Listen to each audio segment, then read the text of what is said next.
Hello there, ladies and gentlemen, Sigval here and welcome back to another video. So in this one, for the first fight, we're going to fight Cheetah. We're in Heroic 7, by the way, just finished Heroic 6 here. And I'm going to use Battle Flaps and Battle Drowns. Boy, I'm starting to not like this team more and more because of the weight functions. Most likely I would like it more if I had a higher than 3-star star rating Batwoman and I could easily guarantee one-shots, but there's no way I'm one-shotting stuff with the state of this team right now. And yeah, I'm gonna struggle to do damage.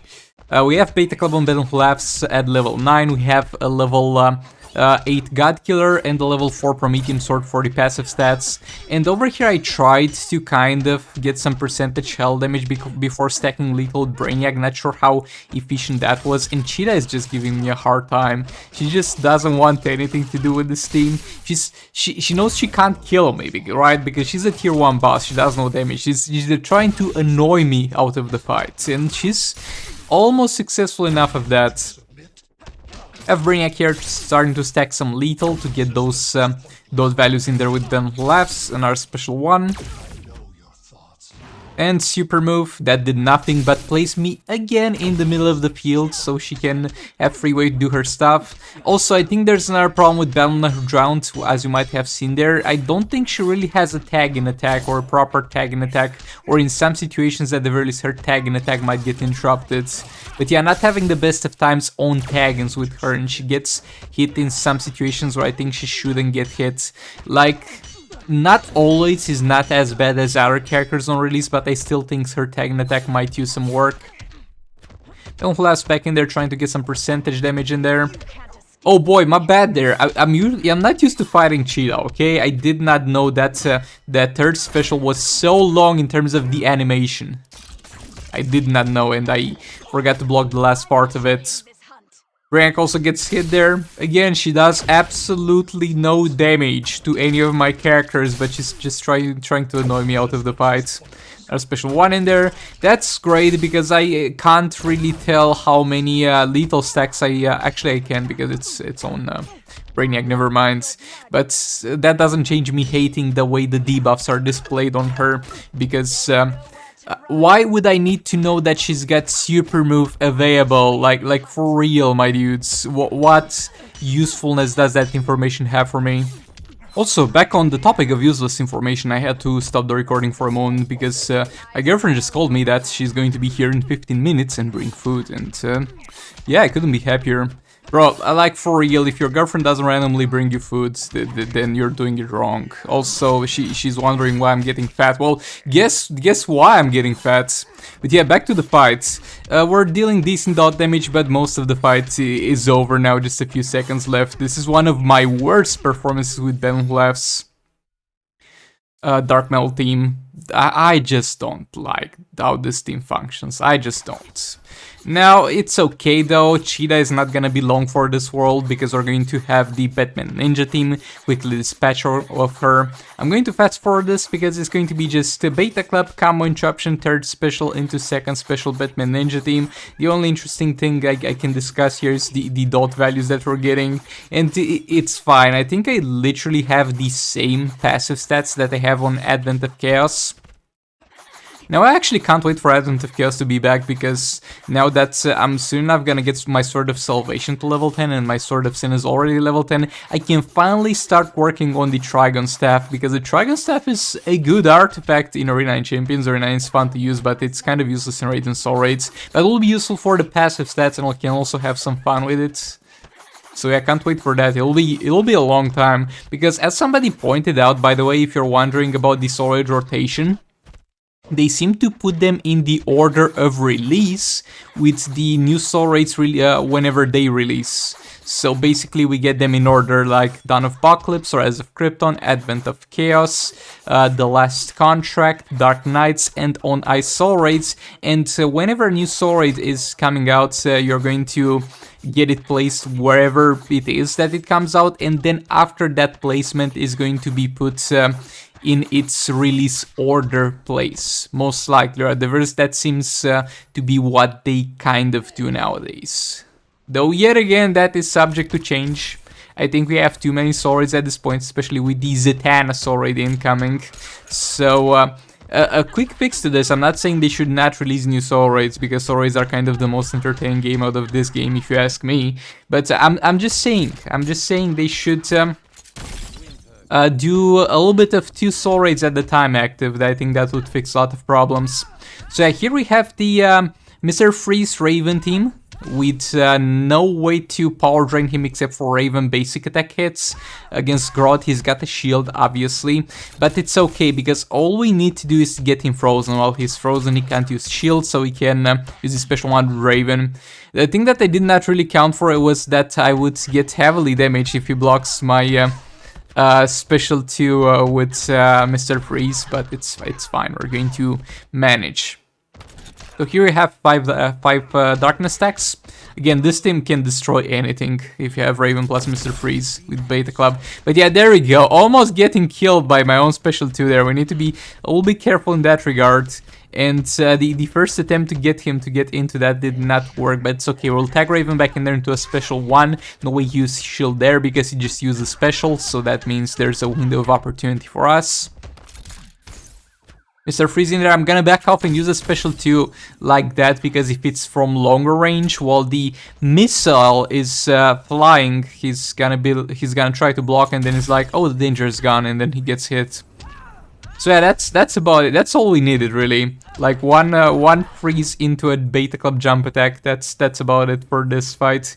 I'm gonna chill a bit with him here to admire the view and make sure that maybe we don't get unusual gameplay, or try to make sure. Every single time I sit like that for a moment and I'm like, I'm gonna wait until there's only 1 minute left of the fight, so that I have the highest possible chances of not getting unusual gameplay.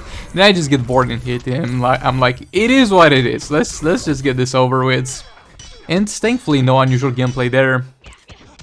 By the way, unusual gameplay, if you don't know, it's a bug that can occur when you're using Beta Club, because the game literally thinks you're hacking, and I'm like, well, you gave me those tools, my dude. I paid money for the Beta Club.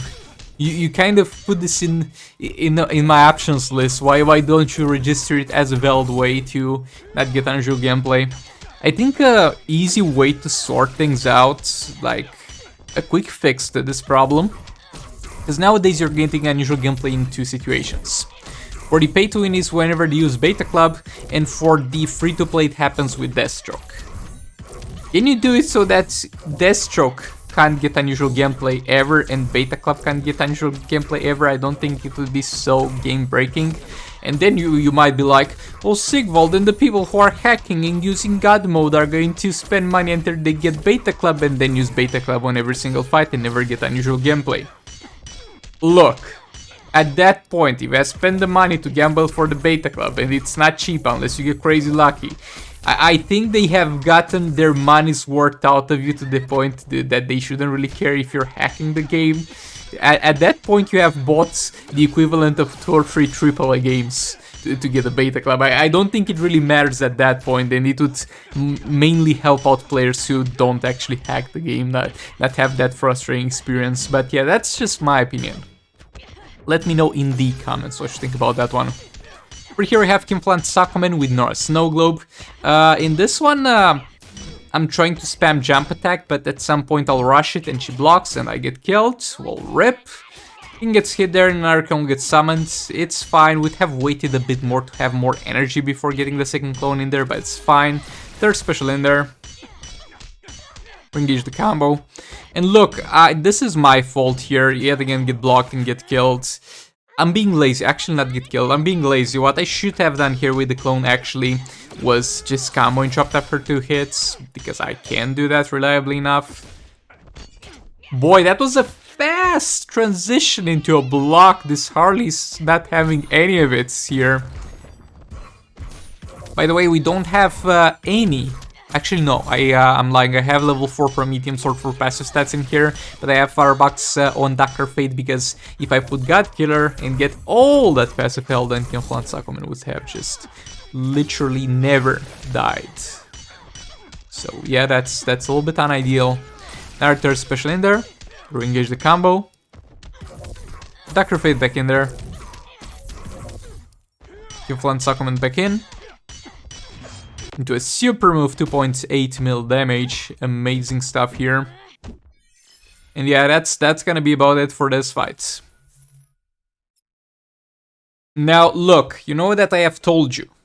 We have to try this once more to see if it is fixed. Because previously, Red Hood was triggering unusual gameplay for Deathstroke simply by using Red Hood in the same team.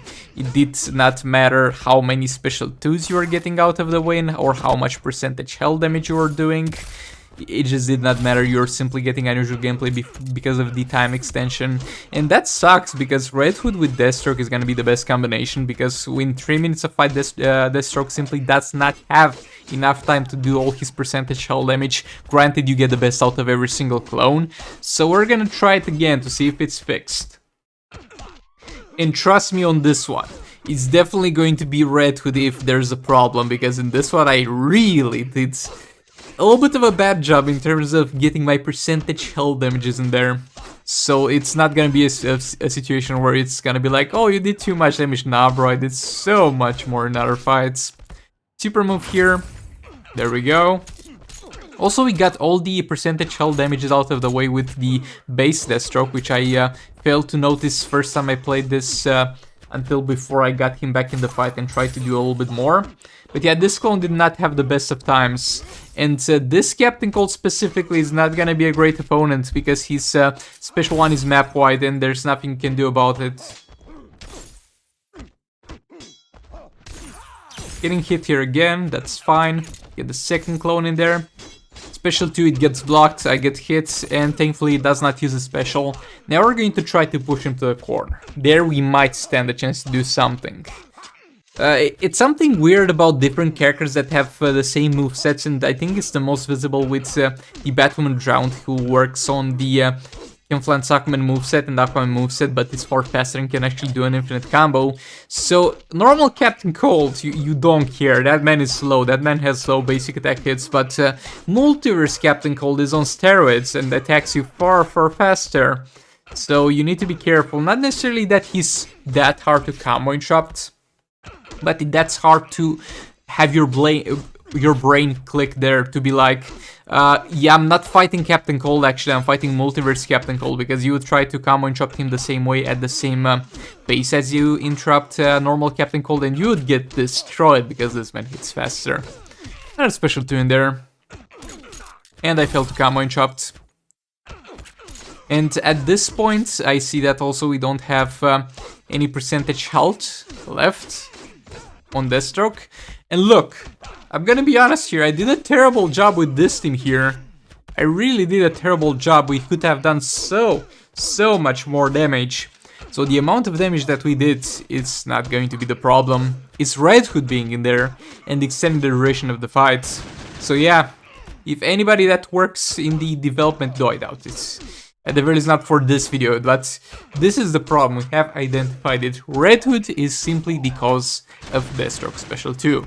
And you might be like, well, just don't use Red Hood. Yeah, I'm not gonna use Red Hood from now on, but at the same time I would love for this problem to get fixed. Because this is the best team I can use for Deathstroke and I'm simply not having access to it. But yeah, thanks so much for watching. Like the video if you liked it, dislike the video if you disliked it, subscribe for more content like this, and I'll hopefully see you all in the next one. And there we go, guys. It is Red Hood causing unusual gameplay for this team. Goodbye. This is the future.